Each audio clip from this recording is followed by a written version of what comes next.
진행하도록 하겠습니다. 저는 오늘 강연 엔잡러의 컨텐츠 무제한 생성법을 맡게 된 진심약사 현진이고요. 다들 만나게 돼서 반갑습니다. 제가 인터넷 연결이 불안정해? 잘 나오죠? 네, 잘 나오고 있어요. 네, 제가 사전에 질문을 몇 개 받아서 그것들을 중간중간에 삽입을 하게 됐습니다. 그래서 이번에 컨텐츠가 제가 엔잡러잖아요. 그래서 질문 중에서 취준생 컨텐츠 무엇이 있을까? 이렇게 질문을 해주신 분이 있더라고요. 사실 제가 보면은 제가 엔잡이지만 저의 직업을 잠깐 소개해 드리자면 저는 일단 야간 약국에서 약사로 일주일에 한 번 근무를 하고 있습니다.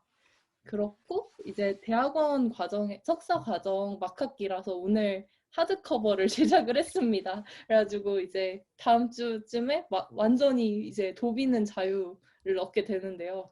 그리고 이제 지금 제가 제약회사 취직을 준비하고 있는데 거기서 최종 면접을 치렀고 이제 결과를 기다리고 있어요. 그리고 블로그를 하나 운영하고 있고 유튜브도 하나 하고 있습니다. 그리고 전직에 학교를 다니면서 인턴 기자 생활을 했었어요. 그리고 실제 신문사에서 기자로 활동을 해서 제 이름으로 쓴 네이버 기사들이 검색이 되게 됩니다. 네, 그렇게 제가 엔잡이 맞고요. 이 질문 중에서 취준생은 어떤 컨텐츠가 있을까라고 질문을 해주셔서 오늘 제가 저 자체도 취준을 하면서 컨텐츠를 생산을 했거든요. 그래서 그 컨텐츠에 대해서 뭐가 있냐 생각을 해보니까 취직을 하는 과정 자체를 저는 컨텐츠화 했어요. 그래서 이제 면접을 볼 때 어떤 식으로 질문이 나오고 그거에 대해서 어떤 준비를 하면 되는지에 대해서도 쓸 수가 있고 그리고 이제 제가 자기소개서를 쓸 때 어떤 식으로 쓰면은 조금 더 효율적인가에 대해서도 글을 썼었습니다. 그리고 굉장히 공감을 많이 받았고 이것들을 일련의 과정들을 기록해 나가시면 취준생들도 막 멋있는 컨텐츠를 만들 수 있지 않을까라는 생각이 들었습니다. 그리고 저는 지금 채널을 세 가지를 보유하고 있는데요. 하나는 카페 약국 브랜딩 연구소를 보유하고 있고 블로그 진심약사 현진의 약국 브랜딩 그리고 유튜브 진심의 체면 브랜딩을 보유하고 있습니다. 그리고 전자책을 세 권을 작성하게 되었고요. 특이사항으로는 이제 제가 석사 과정을 하면서 논문을 2편 썼는데 SCI 논문을 2편 써서 그걸로 인해서 조금 여유 기간이 생겨서 그동안 이렇게 막 블로그도 하고 유튜브도 하고 그랬던 여유가 조금 더 된 게 아닌가 싶습니다. 그리고 제가 적은 그 전자책이랑 제가 만든 카페들이 약사 1위 신문에서 이제 인터뷰 요청이 와서 네, 약사 신문에도 출연을 했고 이제 대학교 저희 모교가 이화여자대학교인데 거기서 초청받아서 학생들 대상으로 그런 셀프 브랜딩에 대해서 강연을 진행했었습니다. 그리고 저의 개인 채널, 블로그랑 카페 등에서 강연들을 진행하고 있어요. 그래서 브랜딩, 마케팅, 세일즈를 진행하고 있습니다. 이렇게 저의 소개를 간단하게 마치고요. 네, 오늘 여러분은 강연을 통해서 세 가지를 얻어가실 수 있는데요. 일단 여러분들이 한 가지 분야의 전문가로서 오늘 어떻게 하면 바꿀 수 있는가에 대한 인사이트를 얻게 되십니다. 그리고 두 번째는 어떤 글을 쓰면은 사람들한테 정말 내 컨텐츠가 소비될 수 있는지, 내 컨텐츠를 어떻게 하면 사람들이 원하는 컨텐츠로 생산을 해나갈 수 있는지에 대해서 꿀팁을 알려드리고요. 또 마지막으로는 책을 통해서 이게 그냥 책을 읽고 끝내는 게 아니고 이걸 어떻게 나의 컨텐츠로 만들 수 있는지 그 방법을 오늘 알려드리도록 하겠습니다.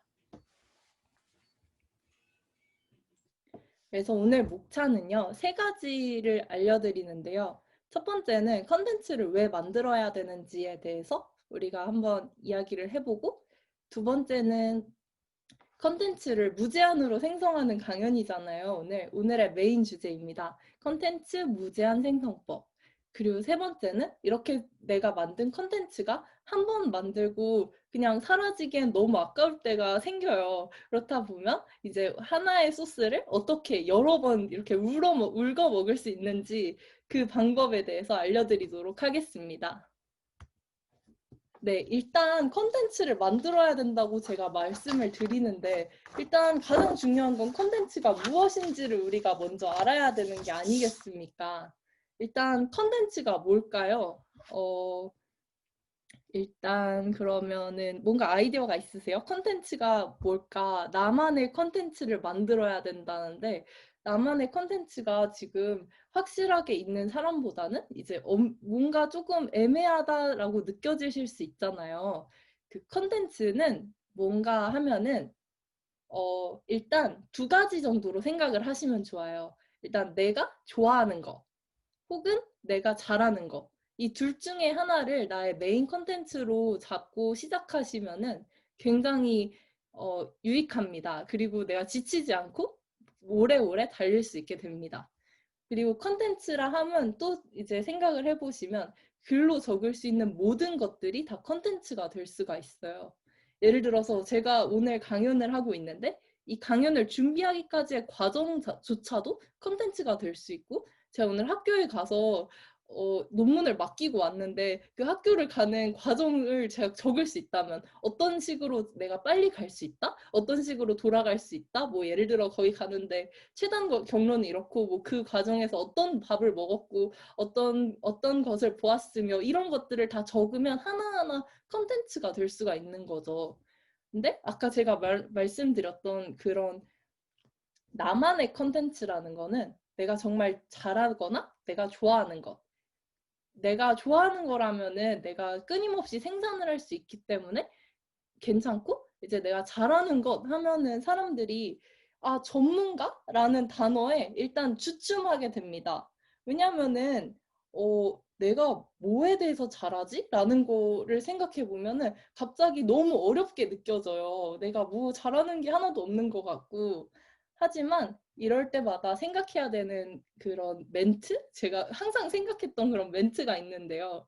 이제 초보가 왕초보한테 알려준다라는 이 말을 생각을 하면은 언제든 이게 막 이렇게 뭐랄까 내가 약간 지친다, 내가 잘 모르는데 이럴 때 다시 생각을 합니다. 저는 왕초보한테 알려준다, 그래 초보가 왕초보한테 알려주면 되지, 이러면은 다시 에너지를 받고 그래 나도 어떤 분야인 전문가일 수 있어, 이렇게 생각을 하게 됩니다.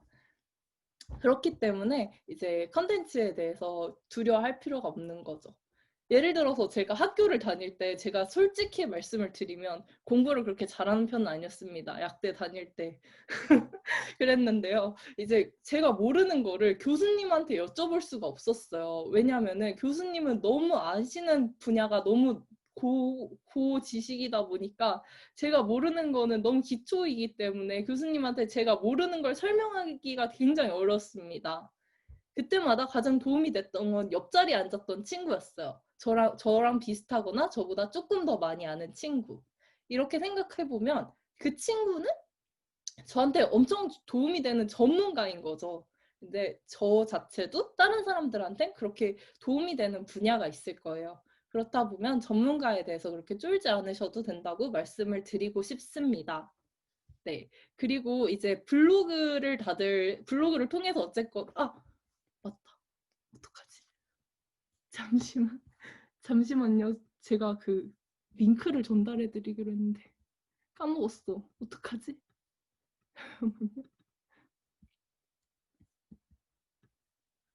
이거 진짜 완전 까먹었네. 잠깐만요.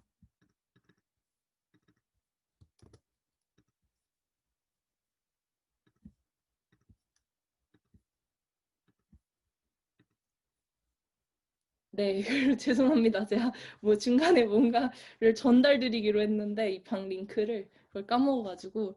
네, 그리고 블로그를 다들 통해서 신청을 하셨잖아요. 이제 블로그가 뭔지에 대해서 생각해 보신 분이 혹시 있으실까요? 난 블로그가 뭔지 안다 하면은 채팅창에 1번을 적어주세요. 난 블로그가 뭘 뜻하는지 안다. 모른다 2번. 혹시 알면은 뭐의 답변인지 어, 아시는 분이 1번인데요? 네, 뭘까요, 블로그? 남보미님, 뭘까요? 안녕하세요. 네, 아, 안녕하세요. 말하면 되는 거죠? 네, 저도 이제 블로그를 이제 어릴 때부터 운영을 하고 있었는데, 막, 블로그라고 했을 때 거창하게 생각할 수도 있겠지만, 저는 일단 용도를 네. 개인적인 뭔가 일기장처럼 쓰고 있다가, 오, 조금씩 다른 사람들도 읽을 수 있게끔 좀 네네. 정보화시켜서 게시를 하는 식으로 방향을 좀 틀고 있어요. 네. 그래서 아마 그냥 다양한 콘텐츠를 게시할 수 있는 플랫폼이지 않을까 싶은데요. 완전하게 정답입니다. 블로그가 약자인데요. 블로그가 뭐냐면 웹 플러스 로그예요. 웹에 남기는 나의 기록. 이것까진 모르셨죠? 여튼 그렇습니다. 네, 블로그에 약어가 있다는 사실 여러분 오늘 많이 처음 들어보셨을 겁니다. 그렇기 때문에 내가 그런 겪은 일련의 사실들, 그런 상황들, 나만의 꿀팁, 그것들을 글로 기록하거나 영상으로 기록하거나 이런 것들이 모두 다 블로그가 될 수 있다는 사실을 여러분들이 일단 생각을 한번 해보시고 진행을 하시면 굉장히 마음이 편해지실 겁니다. 어, 네. 그리고 이제 다음에 컨텐츠가 막 제가 컨텐츠를 계속 생산해야 된다고 말씀을 드리잖아요. 컨텐츠가 있으면은 일단 좋습니다. 제가 추천드리는 이유는 뭐가 좋을까요? 이제 가장 좋은 거 1번. 1번은 일단 꿀잼입니다.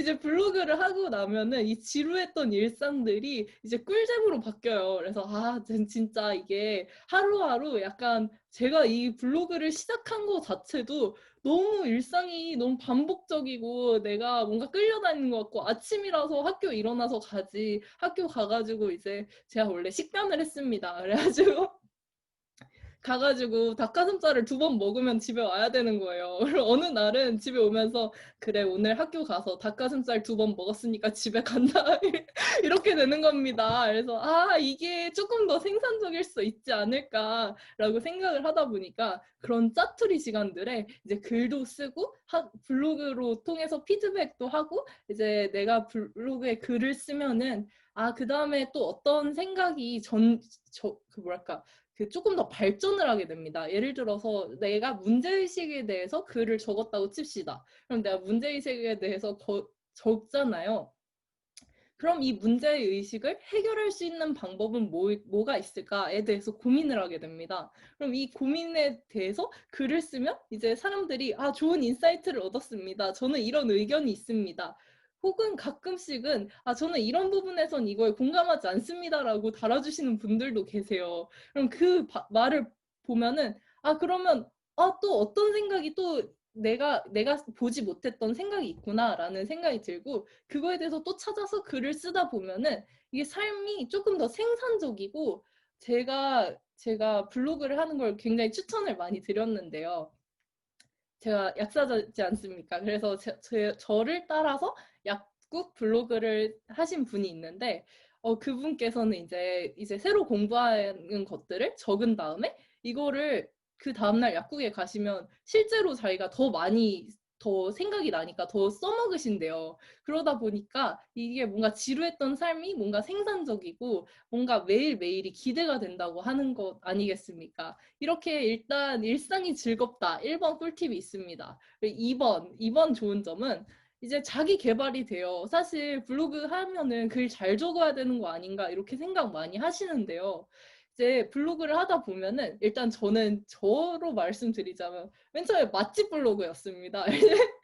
밥을 좀 생산적으로 먹고 싶어서 밥을 이렇게 먹은 거를 사진을 찍었는데 원래는 사진을 잘 못 찍었어요. 근데 이제 찍다 보니까 사람들이 어느 순간 오 역시 블로거 막 이러는 거예요. 그래서 아 내가 블로그를 하면서 사진 스킬이 늘었나? 이런 생각이 드는 겁니다. 그렇기 때문에 아 이게 사진 찍는 스킬조차도 늘 수 있고 글도 제가 원래 쓰던 글보다 점점 사람들이 잘 쓴다고 하는 겁니다. 글도 잘 써지죠. 그리고 제가 원래는 그런 면접에 굉장히 약한 스타일이었어요. 말을 할 때 좀 두서가 없거든요. 그래도 지금 좀 두서 있죠. 여튼 좀 민망하네. 제가 막 면접에서 되게 쫄고 막 너 막 자기소개 해보세요 이러면 막 저는 어디서 태어났고 부모님은 계시며 뭐 이런 식으로 말을 했었는데 이제 블로그를 하고 글을 쓰다 보니까 이게 논리적으로 글을 쓰다 보니까요.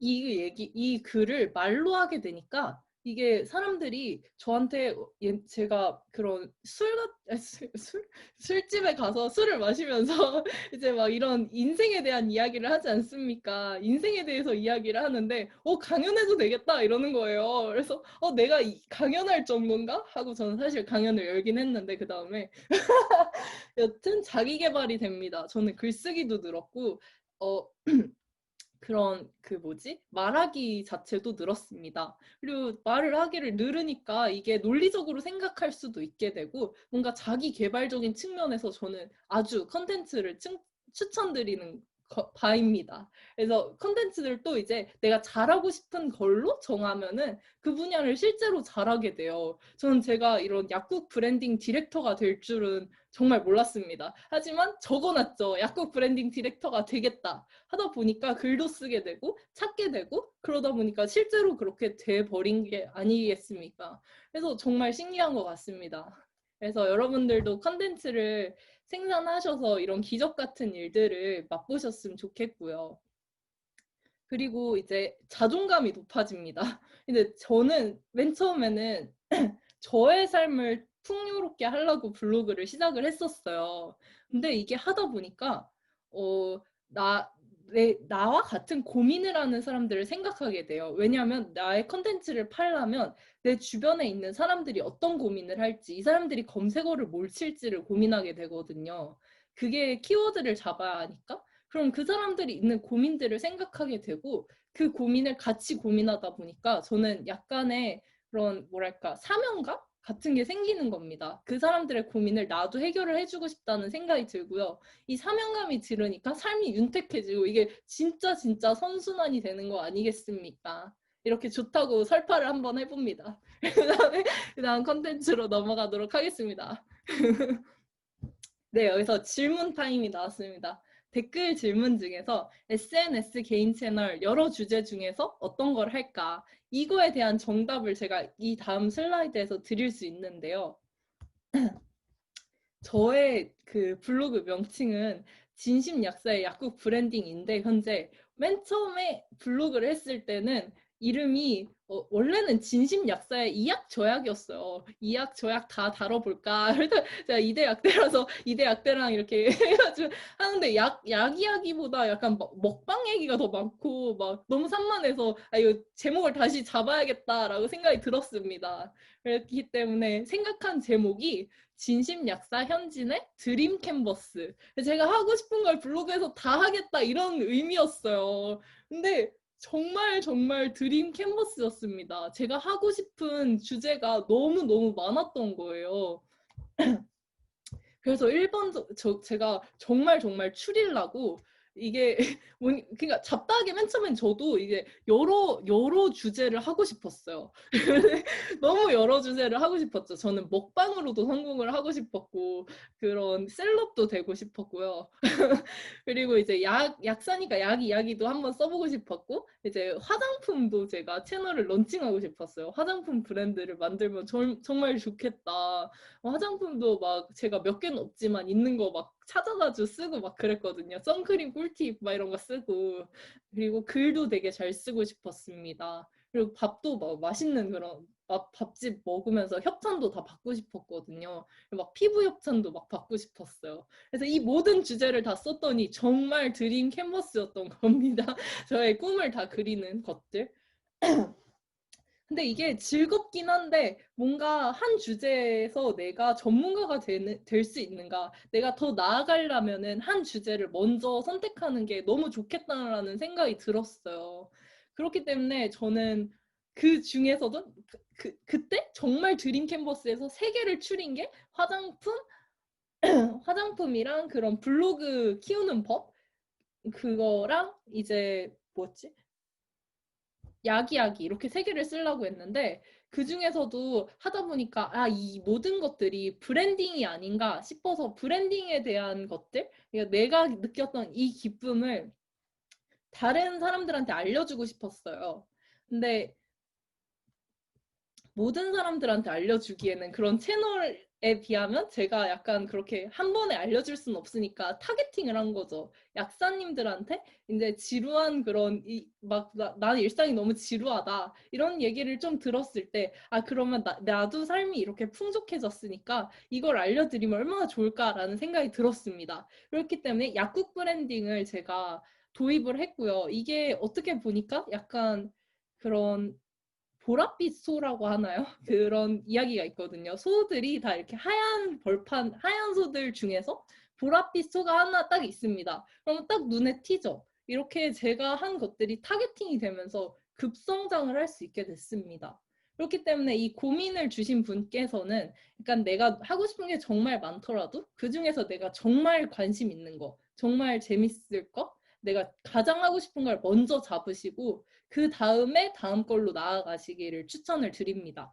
그게 더 빨리빨리 성장할 수 있는 길이고 내가 좋아하는 걸 더 온전히 즐길 수 있는 길이라고 저는 생각을 하기 때문입니다. 네, 이렇게 조금 해결이 되셨을까 싶고요. 이제 저는 엔잡러지 않습니까? 저의 질문 중에서 저의 수입 파이프라인이 어떻게 생겼는지에 대해서 질문을 주셨더라고요. 그래서 이거에 대한 답변을 드리도록 하겠습니다. 저는 일단 진심약사 현진의 약국 브랜딩이라는 블로그를 만든 게 이 명칭으로 한 게 제가 블로그를 시작 자체는 7월에 했는데요. 이 명칭으로 바꾼 건 9월입니다. 그렇기 때문에 사실 얼마 안 됐는데 정말 큰 급성장을 하게 된 건데 여기 있을 때까지의 과정을 말씀드리면 제가 그 블로그를 맛집 뭐 이런 거 키우면서 되게 파워블로거가 하고 싶었어요. 그래서 이 블로그를 좀 키워보자. 그리고 전자책이 그때 스멀스멀 올라오는 거 아니겠습니까? 그래서 나도 책을 써보고 싶다 이런 생각이 되게 많이 들었어요. 그래서 블로그를 키우는 법을 책을 써서 팔면 너무 좋겠다. 왜냐하면 제가 이렇게 맞춤 컨설팅을 하기에는 제가 조금 부담이 되더라고요. 그래서 이 모든 것들을 시간도 그건 너무 많이 쓰이고 그렇기 때문에 전자책으로 꿀팁만 이렇게 농축을 해서 판매를 하면 얼마나 좋을까 라는 생각이 들어서 제가 블로그로 오토약국 만들기라는 전자책을 만들었습니다. 그 책이 근데 처음 제가 만들고 50부를 무료로 배포를 했어요. 약사님들한테. 이제 제가 이 전자책을 썼다. 그리고 제가 이걸 향후에 10,000원에 판매를 할 계획인데 제가 이걸 무료로 나눠드리는 대신 후기를 좀 부탁드리겠습니다. 라고 했더니 50개의 후기가 저한테 정말 진정성 있는 후기가 쓰여진 거예요. 블로그 댓글에 남겨주셨으면 합니다. 라고 했는데 그 후기를 보고 이제 전자책이 진짜 잘 팔렸습니다. 거의 100부 넘게 팔렸는데요. 그 키워드를 제가 이거를 또 블로그로 오토약국 만들기를 판매를 잘하고 싶으니까 이제 나의 타겟 독자층이 어떤 키워드에 관심 있을 키워드 있지 않습니까? 제가 저 자체도 약대생이었고 저 자체도 약사니까 주변에 있는 고민들도 너무 쉽게 들을 수 있었고 그런 주변의 후배들의 고민도 막 들었으니까요. 그거에 대한 글을 많이 썼습니다. 약대생 취업 고민이라든지 뭐 약사의 미래라든지 뭐 AI, 뭐 약국 뭐 이런 것들에 대한 키워드를 많이 썼거든요. 그래서 약사 블로그. 그래서 이 모든 글을 정보성 글을 적은 다음에 저의 칼럼을 적었죠. 그다음에 그런 타겟들이 저를 이웃 추가하고 그냥 거기에 링크를 해서 블로그로 오토약국 만들기를 걸었더니 100부가 넘게 팔린 거예요. 그리고 이 책 자체가 운이 좋게도 그 약사 블로그, 약사 신문에 소개가 됐어요. 귀퉁이에. 그래서 그걸 또 검색하고 많이 구매를 해주셨습니다. 그래서 100불을 팔게 되니까 이렇게 막 잘 팔리잖아요. 그러니까 자고 일어나서 진짜 10,000원씩 들어오니까 너무 기분이 너무 좋은 겁니다. 그래서 아 이거 물 들어올 때 늦었죠? 약간 그런 생각이 마구마구 드는 겁니다. 그래서 아 이 강연 나보고 술 마실 때 친구가 나보고 강연 잘한다고 했는데 한번 강연 해보자 싶은 겁니다. 그래서 강연을 열었습니다. 블로그에서. 근데 모집이 막 한 3분이 됐어요. 그때 제 전자책을 타고 이렇게 3분이 됐는데 더욱 홍보를 하고 싶은 거 아닙니까? 그래가지고 제 전자책이 그때 진짜 잘 팔렸거든요. 그래서 자고 일어나서 2분, 3분씩 막 팔리는 거예요. 그분들한테 아, 전자책을 구매해 주셔서 감사합니다. 제가 무료 강연이 저자 직강이 이날 예정되어 있으니까 꼭 들으러 오세요 했더니 감사합니다. 들으러 오겠습니다. 이러시는 거예요. 그리고 제가 친한 후배가 있는데 그 후배가 누나 뭐 이런 그런 카드 뉴스를 제작을 해서 나를 주면 내가 애들한테 뿌려볼게요. 이렇게 말씀을 하는 거예요. 그래서 저는 바로 그날 카드 뉴스 만들어서 뿌렸는데 그래서 그 친구가 한 또 3-4명 데려왔어요. 그렇게 그리고 이제 지인 약사님들한테 이제 나 이거 강연할 건데 설마 안 들을 거야? 설마 안 들을 거야? 이랬더니 당연히 들어야지 이러는 거예요. 그래서 12분을 모집하고 저의 첫 강연을 개시했습니다. 그래서 강연을 하다 보니까 반응이 꽤 좋은 거예요. 이제 뭐 에너지가 느껴진다, 뭐 제가 뭐 재미없진 않으니까 뭐 재밌었다, 뭐 이런 이야기들이 막 달리면서 아, 이게 조금 더 전자책이랑 강연이랑 하면서 이런 일련의 과정을 거치면서 제가 사명감이 되게 많이 생겼어요. 아, 진짜 약사의 미래가 나로 인해서 바뀔 수 있지 않을까. 정말 이런 것들을 많이 알려야 되고 약사님들의 개별 브랜딩을 돕고 싶은데 그 수단으로 하나가 블로그가 될 수 있는데 이거를 전자책으로 만들기엔 파워가 너무 부족한 거예요. 그렇기 때문에 내가 커뮤니티를 하나 만들어서 거기서 약사님들이 다 개별 브랜딩에 대해서 고민하는 자리가 있으면 좋겠다. 서로 도우면 좋겠다라는 생각이 마구마구 들었습니다. 그래서 블로그는 누가 그렇게 얘기를 해요. 블로그는 영업사원이고 이제 네이버 카페는 스토어다. 그렇기 때문에 저는 네이버 카페를 만들었습니다. 그래서 네이버 카페에 저의 칼럼, 제가 블로그에 적었던 칼럼도 몇 개 갖다 놨고요. 카페를 위한 칼럼도 따로 적었습니다. 그래서 맨 처음에 브랜딩을 해야 된다라는 칼럼을 주로 적고, 그리고 이제 또 이제 마케팅이 약사님들도 이제 필요하다. 왜냐면 이게 굉장히 조심스러웠어요. 약사님들은 뭔가 그런 마케팅에 대한 거부감 같은 게 있어가지고 이걸 조금 더 고급스럽게 약간 거부감 없이 풀 수 있는 거는 나뿐이 아닌가? 이런 생각 때문에 제가 정말 사명감이 많이 들었는데요. 그런 식으로 칼럼을 적고 그런 칼럼들을 통해서 사람들을 모았습니다. 그래서 현재는 거의 450분이 넘게 저의 카페에 지금 계세요. 지금 그렇기 때문에 약국 브랜딩 연구소를 열어서 사람들이 모두 다 여기서 활동을 하고 서로 브랜딩을 돕는 그런 공간이 됐으면 좋겠다. 이런 식으로 저는 파이프라인을 개설하게 됐습니다. 이 과정에서 제 카페를 통해서 이제 그런 약사 신문에서도 문의가 왔고 뭐 제약회사에서도 저한테 뭐 문의가 몇 개 왔었어요. 그렇게 되고 뭐 강연 요청도 왔었고 네, 그런 식으로 저의 수입 파이프라인이 진행이 되었습니다. 네, 답변이 되셨으면 좋겠습니다. 그 다음에 넘어가도록 하겠습니다. 네, 컨텐츠라는 것들도 이제 어떻게 이렇게 무제한으로 만들 수 있느냐. 제가 엔잡러의 컨텐츠 무제한 생성법이니까 이제 컨텐츠 원천에 대해서 공개를 해볼까 합니다. 저는 아까 소개를 시켜드렸듯이 전직 기자였어요. 잠깐만.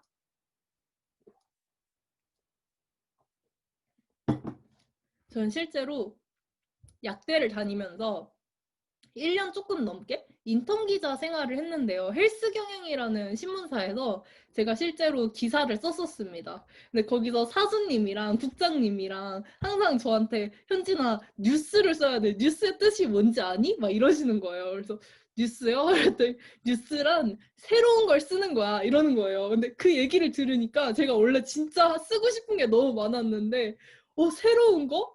하니까 검색을 해봐야 된대요. 근데 새로운 거가 없어요, 세상에. 정말 없어요. 새로운 게 없는 겁니다.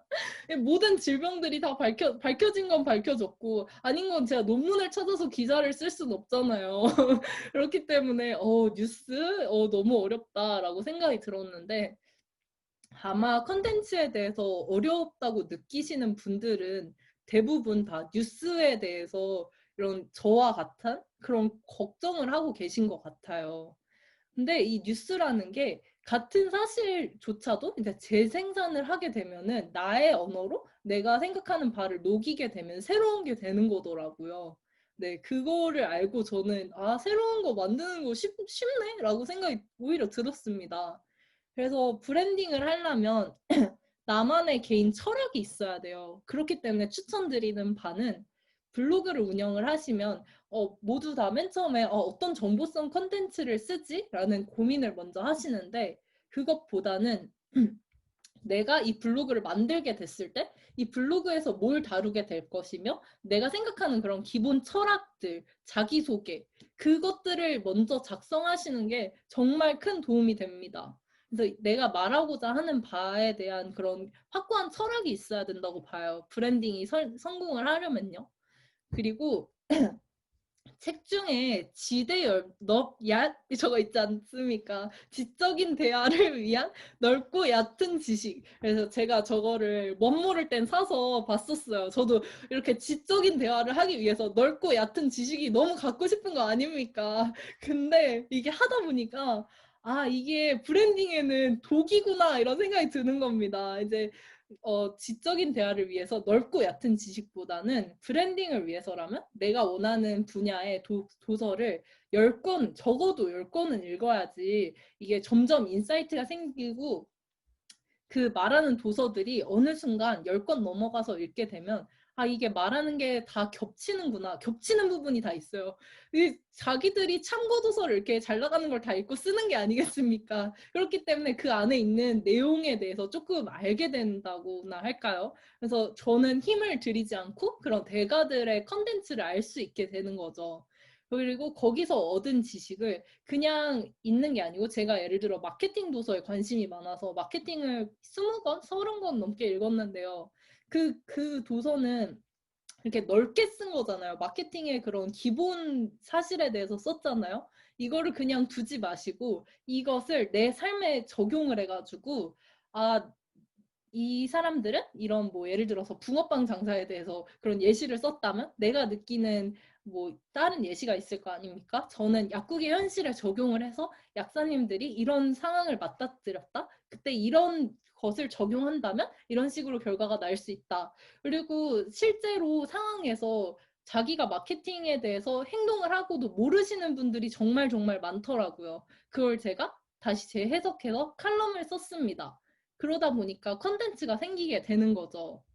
네. 그리고 많은 분들이 아는 거 100%다 공개해도 됩니까? 이렇게 고민을 많이 하시더라고요. 그래서 제가 말씀을 드립니다. 네, 100%다 공개하세요. 지금 당장. 이렇게 말씀을 드리는데요. 아는 거를 100%다 공개해야 되는 이유는 크게 두 가지가 있습니다.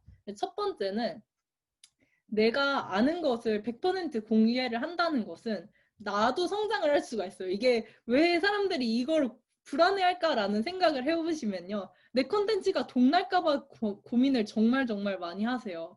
근데 내가 컨텐츠가 동나지 않기 위해서는 내 거를 100% 공개하고 나를 또 다시 나를 채찍질해서 새로운 지식을 얻게 되는 것. 이것 자체가 자기 개발이고 이제 컨텐츠를 무제한으로 생성할 수 있는 원동력이 되게 됩니다.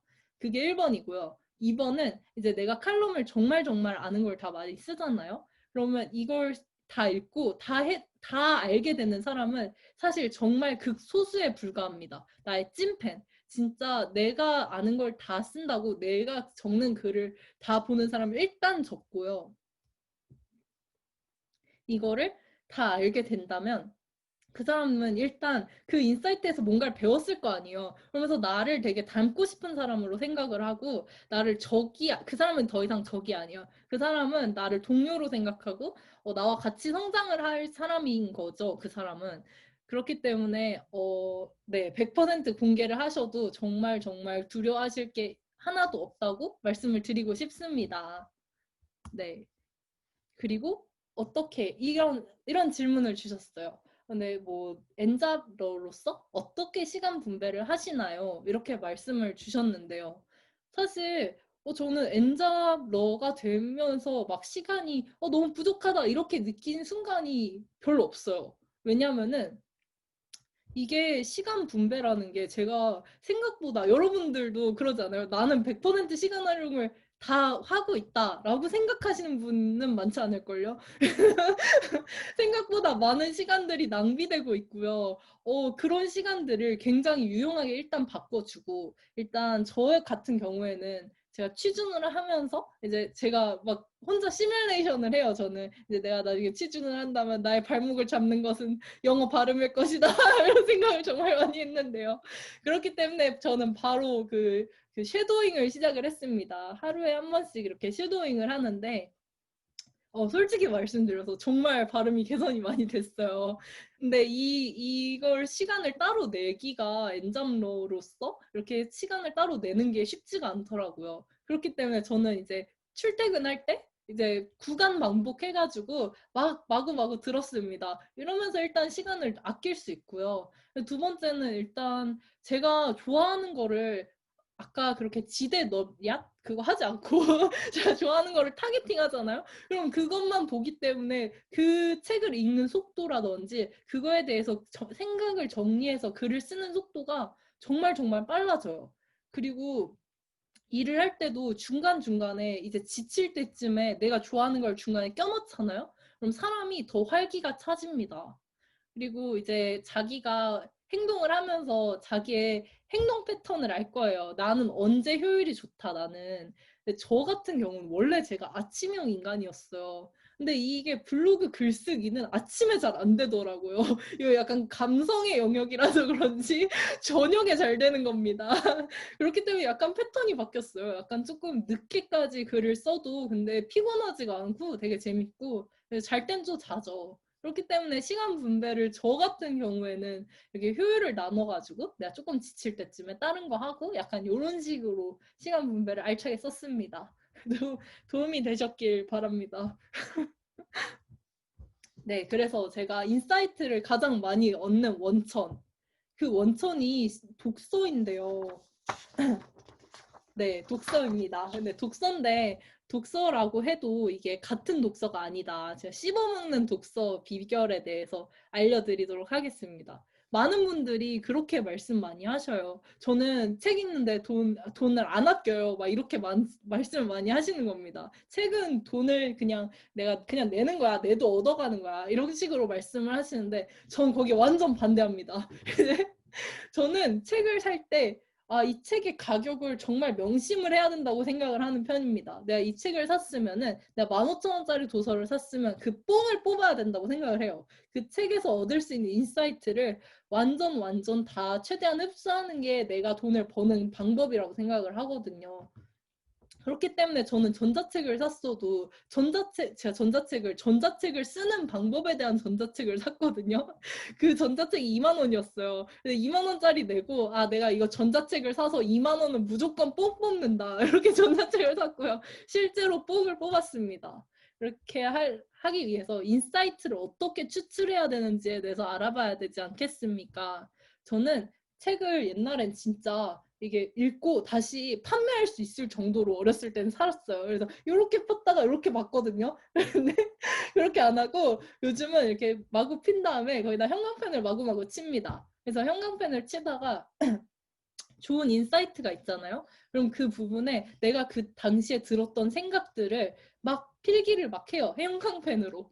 막 예쁜 펜으로 쓰려고 하면 잘 안 써지고 형광펜으로 갈겨 적어야지 잘 되더라고요. 그래서 형광펜으로 적고 여기서 얻은 인사이트를 글로 다시 쓰게 됩니다. 그러면은 뽕 뽑는구나 이런 기분이 굉장히 많이 들고 사람들이 저한테 인사이트 어디서 얻었어요? 이렇게 얘기를 하는데 다 책에 있습니다. 네, 그래서 인사이트를 추출해서 내 삶에 어떻게 쓰일 수 있는지에 대해서 적고 글도 쓰고 이거를 플랫폼을 연결을 하시면 좋은데요. 저는 플랫폼을 4개 정도 있다고 봐요. 블로그, 유튜브, 인스타, 카페. 그래가지고 이거에 대해서는 제가 뒷부분에 다시 원소스 멀티유즈 여기서 말씀드리도록 하겠습니다. 그래서 제가 글쓰기에 대해서도 말씀을 드린다고 했잖아요. 글쓰기 중에서도 이제 팔리는 글쓰기에 대해서 말씀을 드릴까 합니다. 이 방법을 알게 되시면 여러분들은 상대의 마음을 움직일 수 있어요. 내가 원하는 방식대로. 그 사람들의 마음이 움직이는 데에는 크게 5가지가 있다고 합니다. 첫 번째는 이제 사람들은 이득을 제시한다면 그것에 따라서 이제 나도 한번 해볼까? 이런 생각이 든다고 합니다. 그 이득은 크게 시간적인 이득이랑 경제적인 이득이 있는데 예를 들어서 내가 진짜 두꺼운 도서를 읽고 이거를 다 요약을 해야 된다는 상황이 있다고 봅시다. 근데 이게 어떤 글을 읽으면 여기에 중요 정보만 딱 적혀져 있어요. 그렇다면 사람들은 돈을 내고 그걸 구매를 하게 됩니다. 그렇기 때문에 쪽집게 과외 선생님, 고액의 과외 이런 것들이 다 판매가 되는 이유가 나의 시간을 아껴줄 수 있기 때문에 사람들이 돈을 지불하는 거라고 볼 수 있고요. 예를 들어서 지금 뭐 깜짝 세일을 합니다. 예를 들어서 제가 많이 당하는 건데요. 편의점에 갔는데 2+1 뭐 초코우유 행사 이런 거 있습니다. 그럼 저는 항상 초코우유 하나 먹고 싶은데 3개를 사게 되더라고요. 네, 그런 식으로 사람들은 어떤 그런 깜짝 세일이라든지 내가 어떤 행동을 할 때 경제적으로 이득을 볼 수 있는 그런 것들이 있다면 사람들이 움직이게 됩니다. 네, 두 번째는요. 내가 가지고 있는 나만의 문제 상황을 어떤 말을 들으면 해결을 해준다고 하면 사람들은 움직여요. 그리고 그 문제 상황을 콕 집을 때 정말 나의 문제 상황을 정확하게 파악을 하고 있을 때 사람들은 나도 한번 해볼까? 이거 정말 내 얘긴데? 라고 생각이 듭니다. 예를 들어서 오늘 이 강의를 들으러 오신 분들은 컨텐츠를 생산하기에 너무 어렵죠. 이 강의만 듣는다면 컨텐츠를 생산할 수 있고 적은 노력을 통해서 뭐 당신은 뭐 컨텐츠 부자도 될 수 있고 브랜딩에 성공할 수 있습니다. 라는 말을 들으면 강의를 신청하고 나도 한번 들어볼까? 라는 마음이 들게 됩니다. 이렇게 문제 상황을 정확하게 짚고 이걸 해결해 줄 수 있다고 하면 사람들은 마음이 동하게 되고요. 세 번째는 자기들이 다 가지는 개인적인 불안감이 있습니다. 예를 들어 뭐가 있을까요? 예를 들어서 뭐가 있을까? 불안한 것들? 보험들이 그런 게 있을 수 있겠죠. 예를 들어 내가 어느 순간 차에 치인다면은 혼자 남게 되는 그런 가족들은 어떻게 될까? 하게 되면 사람들이 보험을 지불하게 됩니다. 혹시 있을 그런 불안한 상황들에 대비를 할 수 있게 되기 때문이죠.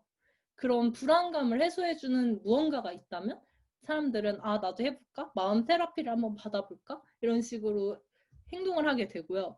네 번째는 이런 특히 한국인들은 이제 나만 생각하는 경우가 별로 없습니다. 예를 들어 내가 구매하긴 조금 고가의 물건인데 이걸 구매한다면 우리 엄마한테 정말 좋다. 우리 가족한테 정말 좋대. 아빠 관절에 좋대. 이러면 사람들이 구매를 하게 됩니다. 그렇기 때문에 고가의 차를 살 때도 어떤 사람들은 그냥 성능만 보는 사람이 있는가 하면 뭐 이 차를 통해서 너의 가족들이 안전한 여행을 갈 수 있고 그런 것들이 보장이 됩니다. 라고 하면 사람들이 또 구매를 하게 됩니다.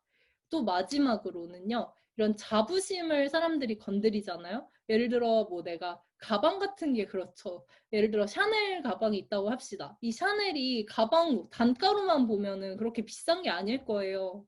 근데 이거를 소유함으로써 나는 샤넬을 가진 사람이 되는 거고 나는 그런 커뮤니티에 속하게 된다는 거죠. 그렇기 때문에 사람들은 고가를 지불하고 물건을 구매하게 됩니다. 그래서 저도 약부연이 그런 약국 브랜딩 연구소가 그런 커뮤니티로 성장하기를 기대하고 있고요. 네. 그리고 이제 이렇게 팔리는 글쓰기의 5가지 꿀팁 다 알려드렸습니다. 여러분들이 이것들을 어떻게 모든 거를 한꺼번에 다 쓸 수는 없어요. 내가 이거를 타겟팅하는 독자층이 무엇을 원하지? 이 중에서 관심 있는 게 뭘까를 생각을 하시고 그걸 적절하게 활용을 하신다면 사람들을 더 잘 끌어올 수 있게 되게 되십니다. 네. 그리고 원소스 멀티유즈. 이게 컨텐츠를 생산하다 보면 그런 생각이 들어요. 아, 내가 가진 이 생각 한 번 글 쓰고 그냥 버리기엔 너무 아까운데? 이런 생각이 많이 듭니다. 그냥 이거 한 번 하고 버리기엔 너무 아깝고 조금 더 알리고 싶고 이걸 조금 더 활용을 하고 싶은데 라고 하면 이제 자기의 개인 채널을 여러 가지 가지고 있으면은 가장 그렇게 멀티 유즈를 할 수 있게 되는데요.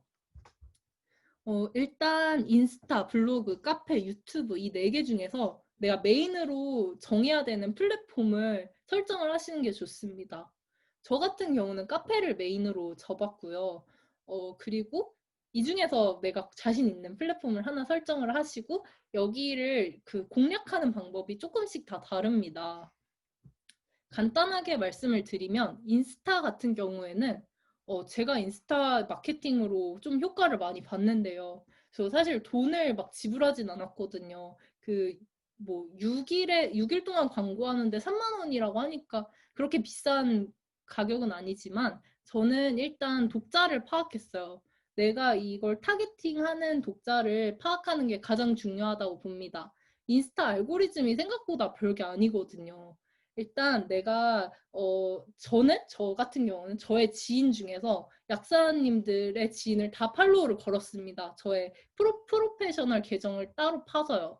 그걸로 다 친구를 건 다음에 그 사람들이 관심 있어 할 건강 정보에 대해서 막 글을 썼어요. 그랬더니 초반에 그리고 이제 인스타 피드 같은 데서 약사 검색해서 나오는 사람들은 일단 사람들 중에서 가운을 입고 있는 사람들은 다 좋아요를 눌렀습니다.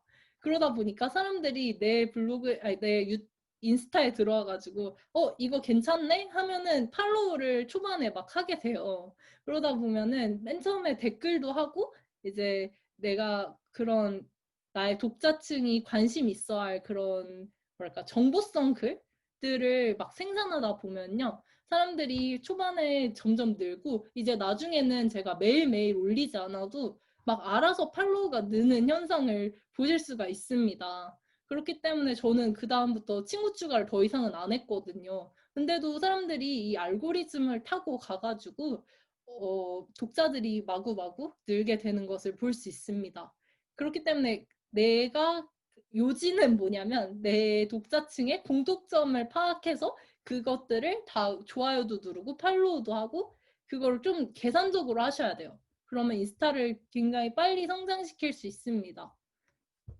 그리고 두 번째는 제가 아까 살짝 말씀드렸는데 블로그를 키우기 위해서는 내가 가지고 있는 독자들이 어떤 고민을 가지고 있는가에 대해서 많이 고민을 하신 다음에 이걸 어떤 키워드로 네이버에 검색을 하지를 먼저 고민을 해보시면 굉장히 도움이 됩니다. 그 키워드들 중에서 상대적으로 그런 경쟁력이 약한 키워드들부터 저는 공략을 해갔습니다. 그렇기 때문에 그런 키워드를 적어가면서 나중에는 이제 그런 독자들이 완성이 되잖아요. 그럼 나의 생각을 적은 칼럼들을 차곡차곡 쌓아가시면 이제 딱히 키워드 마케팅을 안 해도 나의 독자들은 다 알아서 이웃 추가를 걸더라고요. 네, 그렇게 블로그를 설명드릴 수 있고 카페는 등급을 활용하시면 굉장히 좋습니다. 일단 블로그에서 볼 수 있는 나의 칼럼들 중에서 인기가 좋았던 거를 저는 스크랩을 많이 했고요. 스크랩도 하고 카페에서만 볼 수 있는 글들을 많이 적었습니다. 그 다음에 이제 카페에서 등급을 2개 정도, 저는 메인 등급은 2개 정도로 나눠서 어떤 거는 가입만 해도 볼 수 있는 글, 어떤 거는 어떤 활동을 뭐 예를 들어서 댓글을 뭐 4개 달고 글을 2개 쓰면은 이 글을 볼 수 있게 만들면 사람들이 그 글을 보기 위해서 활동도 하고 이제 레벨업을 하면은 어느 정도 소속감을 느끼게 됩니다. 그런 식으로 카페의 등급을 활용하시면 좋고요. 유튜브 같은 경우에는 이제 내가 키우려는 채널 있잖아요. 그런 채널들과 유사한 채널들이 어떻게 성공했는지를 먼저 보시면 좋습니다. 그 다음에 그거를 똑같이 비슷하게 따라하면서 나만의 색깔로 녹여 나간다면 유튜브 마케팅도 성공하시지 않을까 싶습니다. 이렇게 원소스 멀티 유즈에 대해서 말씀을 드렸고요. 제 이야기를 간단하게 하자면 저는 지금 진행 중인 컨텐츠가 마케팅, 브랜딩, 카피라이팅에 대한 칼럼을 지속적으로 생산을 하고 있고요. 그다음에 이거에 대한 강연도 주기적으로 열고 있습니다.